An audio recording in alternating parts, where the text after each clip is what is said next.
The air felt heavy with suspicion and unease for Melvis Williams.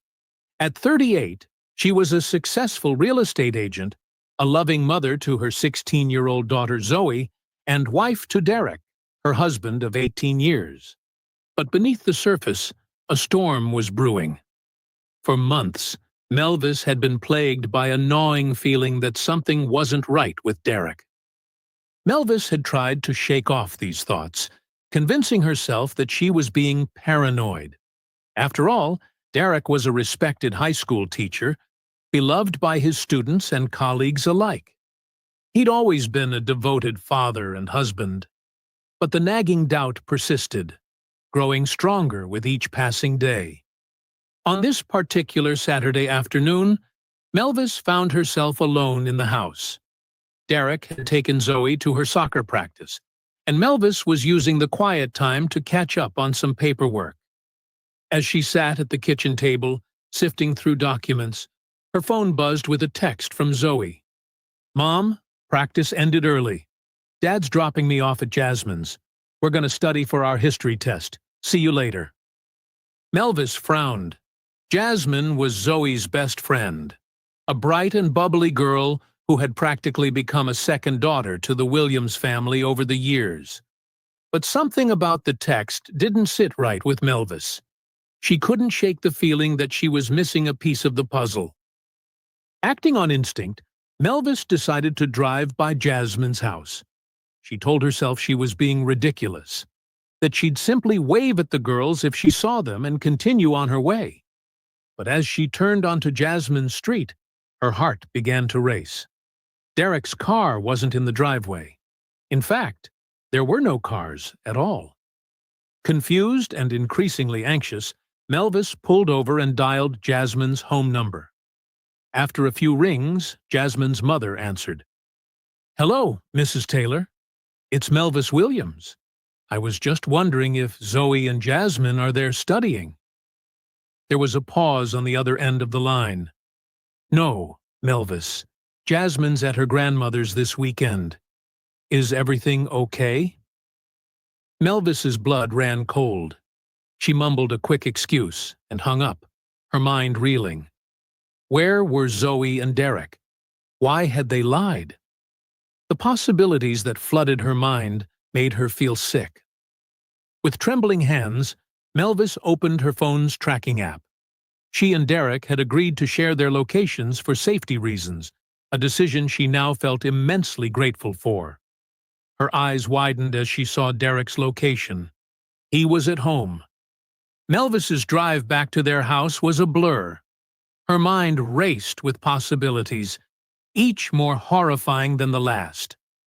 As she pulled into the driveway, she noticed Derek's car parked haphazardly, as if he'd been in a hurry. She entered the house quietly, her heart pounding so loudly she was sure it would give her away. The house seemed eerily quiet, but as she moved towards the back, she heard muffled sounds coming from the patio. Melvis crept towards the sliding glass door that led to the backyard, her every step measured and silent. What she saw through the glass stopped her dead in her tracks. There, on the patio daybed, was Derek. And with him was Jasmine, her daughter's 16-year-old best friend. They were locked in an embrace that left no doubt about the nature of their relationship.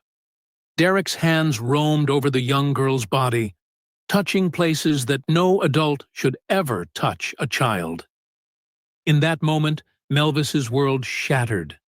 Everything she thought she knew, everything she had built her life upon, crumbled to dust. But amidst the shock and heartbreak, a cold, hard anger began to rise within her. This wasn't just a betrayal of their marriage. It was a betrayal of trust, of innocence, of everything Melvis held dear. With shaking hands, Melvis pulled out her phone. She opened the camera app and began to record, documenting the horrific scene before her. In her mind, a plan was already forming. Derek wouldn't get away with this. He would face the consequences of his actions, and the whole world would know what kind of man he truly was.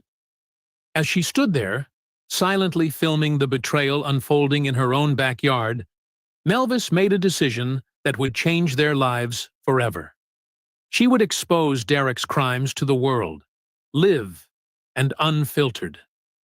Little did she know, her act of revenge would set in motion a chain of events that would rock their community to its core and leave no one unscathed.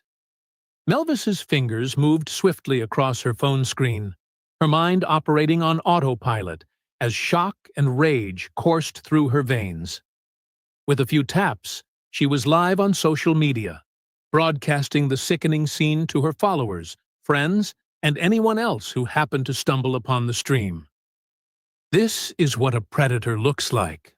Melvis's voice trembled as she narrated, her words barely above a whisper. "This is my husband, Derek Williams, with our daughter's 16-year-old best friend, Jasmine Taylor." The camera shook slightly as Melvis zoomed in on Derek's face, then panned to show Jasmine's young features. The girl's eyes were closed, her expression a mix of pleasure and confusion that made Melvis's stomach churn. As the viewer count began to climb, Melvis felt a surge of vindication. People were watching. They were seeing Derek for who he truly was. The secret was out, and there was no going back. Suddenly, Derek's eyes snapped open. He must have heard something. Perhaps Melvis's whispered narration or the ping of a notification from her phone. His gaze locked with Melvis's through the glass door, and for a moment, time seemed to stand still. Jasmine's eyes flew open next, confusion quickly giving way to horror as she realized they had been caught. She scrambled to cover herself, her face flushing with shame and fear. Derek leapt to his feet, his expression a mask of panic and rage.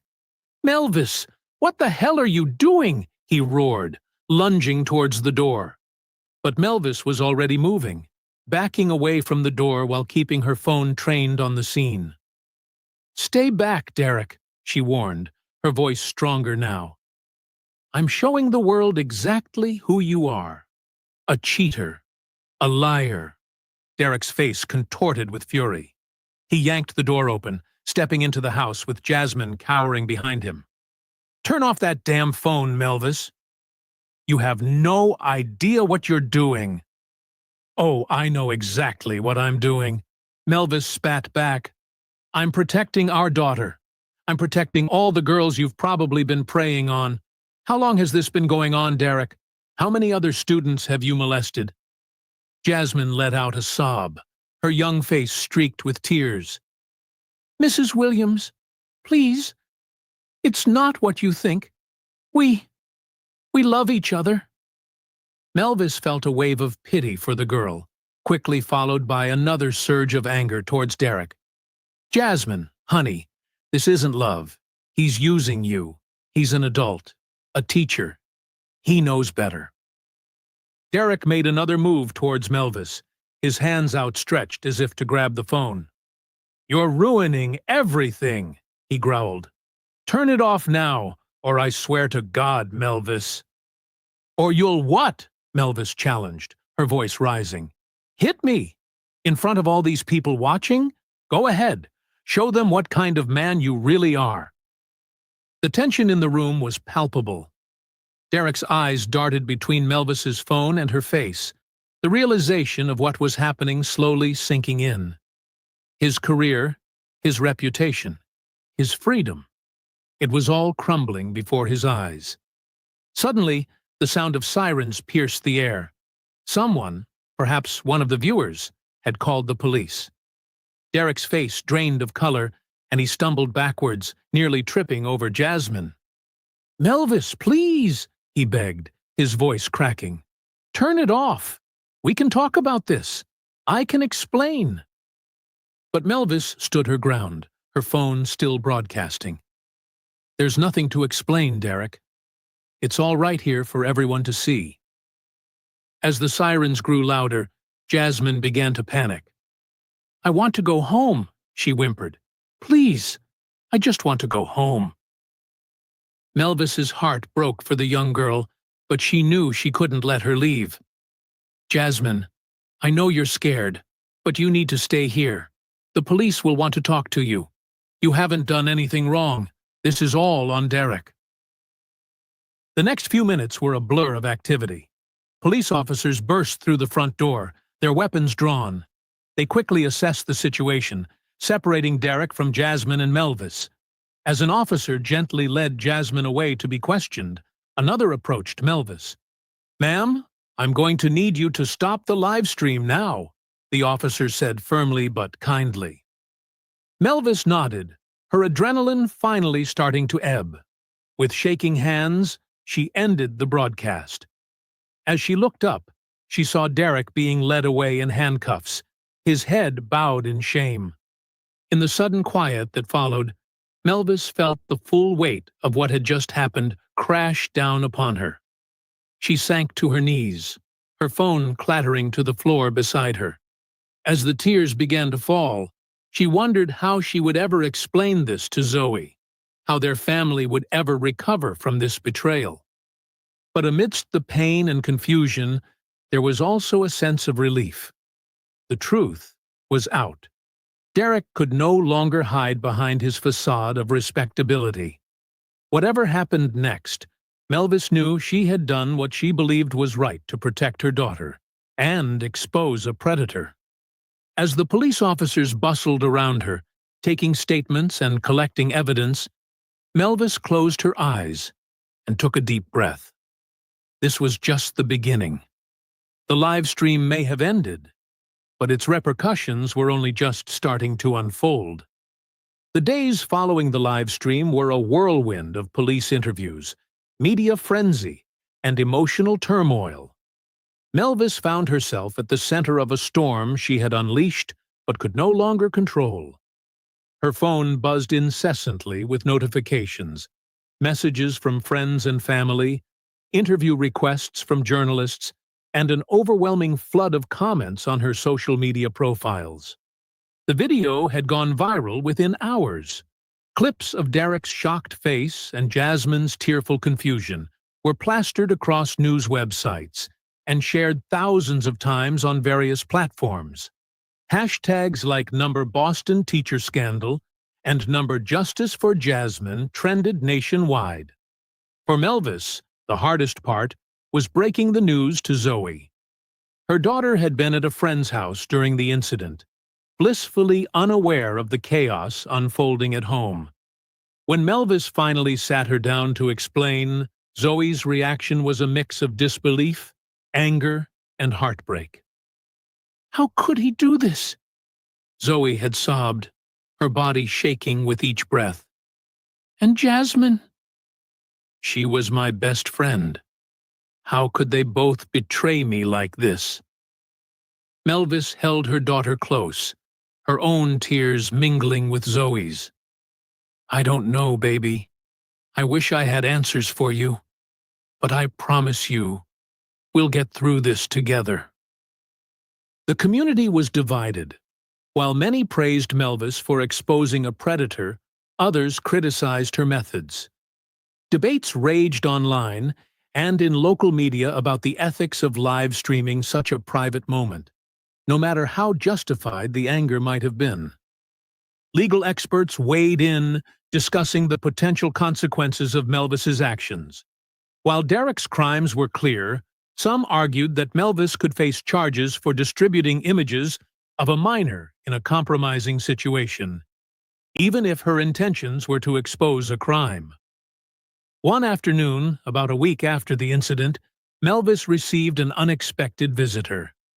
It was Mrs. Taylor, Jasmine's mother. Melvis hesitated before opening the door, unsure of what to expect. Mrs. Taylor's eyes were red-rimmed, her face etched with exhaustion and worry. "Can we talk?" she asked softly. Melvis nodded, leading her to the living room. For a moment, they sat in awkward silence, the weight of everything that had happened hanging heavily between them. Finally, Mrs. Taylor spoke. "I don't know if I should thank you or hate you," she said, her voice barely above a whisper. "You exposed what was happening to my baby girl, but at what cost? Her face is all over the internet. She can't leave the house without being recognized. She's traumatized, Melvis." Melvis felt a fresh wave of guilt wash over her.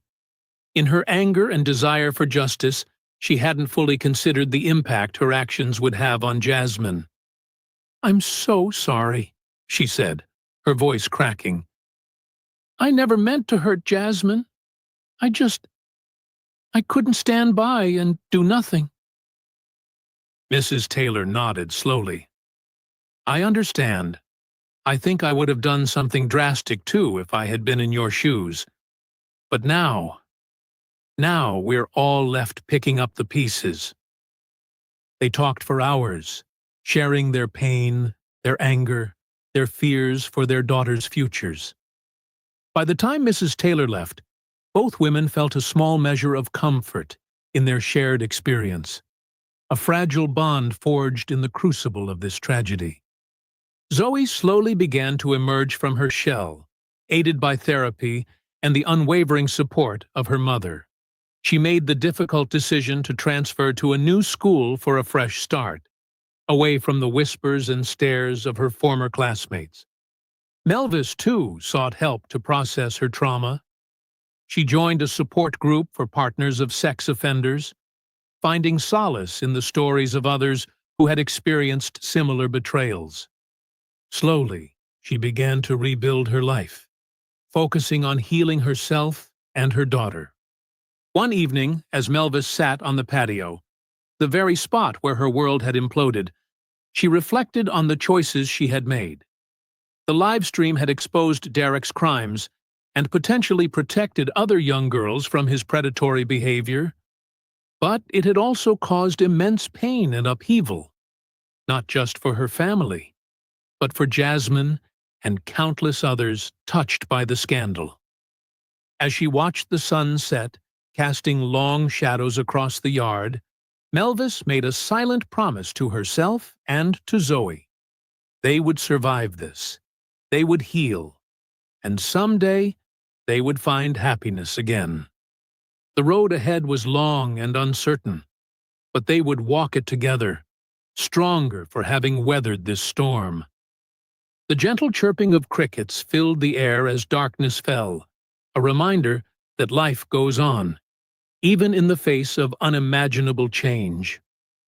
Melvis took a deep breath, allowing herself to feel a glimmer of hope for the future. Whatever came next, she knew she had the strength to face it, head on. 6 months after the live stream that changed everything, Melvis found herself sitting in a crowded courtroom, her hands clasped tightly in her lap. The air was thick with tension as spectators, reporters, and legal teams filled every available seat.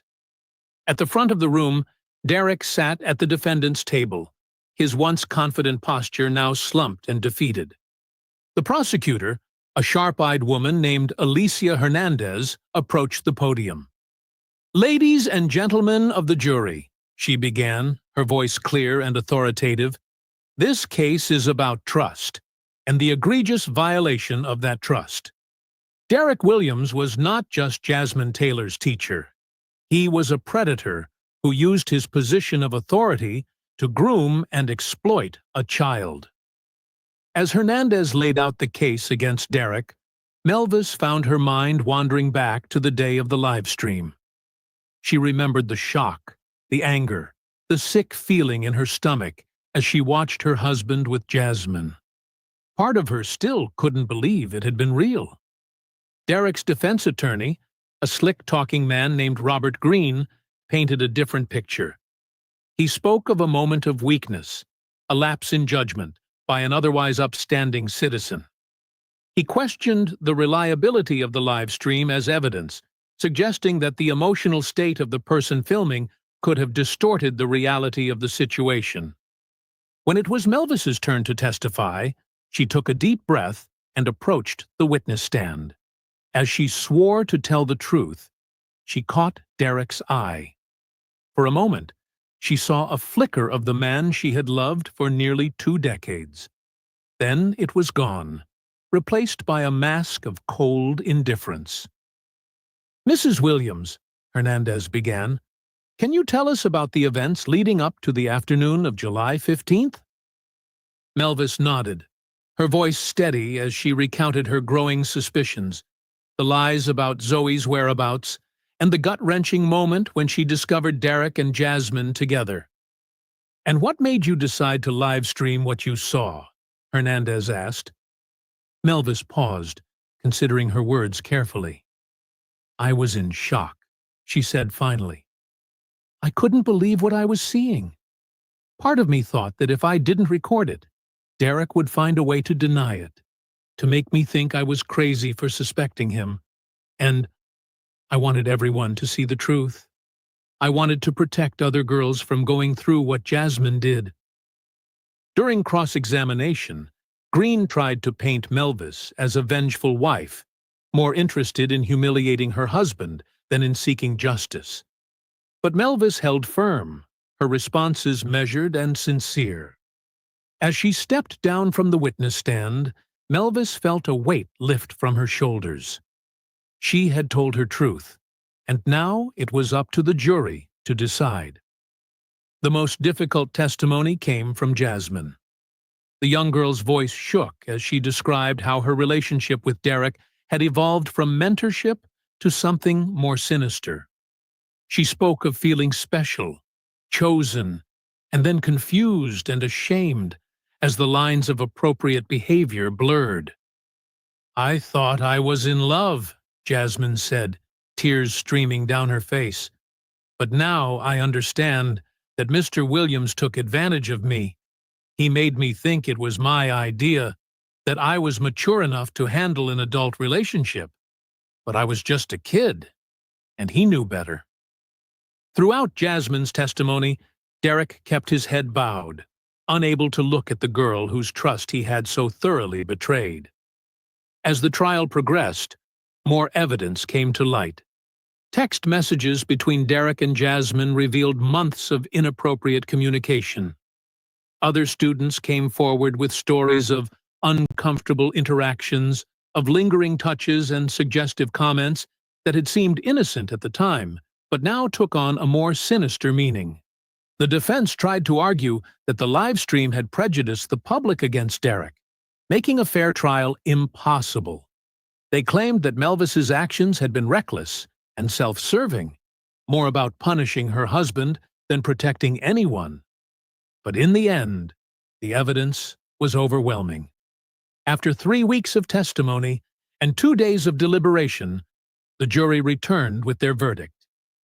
As the courtroom fell silent, the forewoman stood. "On the charge of sexual assault of a minor, we find the defendant, Derek Williams, guilty." A collective gasp rippled through the courtroom. Melvis closed her eyes, a mix of relief and sadness washing over her. It was over. Derek would face justice for his crimes. As the judge read out the sentence, 15 years in prison with no possibility of parole for 10 years, Melvis watched Derek's shoulders slump in defeat. For a moment, she felt a flicker of pity for the man she had once loved.